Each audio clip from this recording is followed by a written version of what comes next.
İmam Şafii rahmetullahi aleyh belə buyurur: Qoy günlər dilədiyini etsin, tale hökm verdikdə sən ruhunu xoş tut.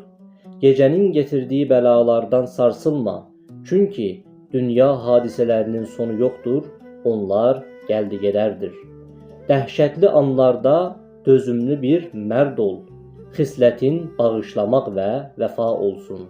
Əgər insanlar arasında eyiblərin artarsa və onları örtmək istərsən, səxavətlə örtün, çünki deyildiyi kimi hər eybi səxavət örtər. Düşmənlərə əsla zillət göstərmə, çünki düşmənin sənə bədbəxtlik arzulaması bir bəladır. Paxıldan alicənablıq gözləmə, çünki odda susamış üçün su yoxdur. Təmkinli olmaq ruzini əskiltməz, yorucu zəhmət də ruzini artırmaz. Nə kədər əbədidir, nə də sevinç, nə səfalət qalar sənə, nə də rəfah.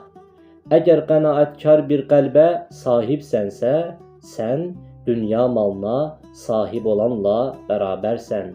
Kimin ki həyətinə ölüm mələyi gələr, onu nə yer qoruyar, nə də səma.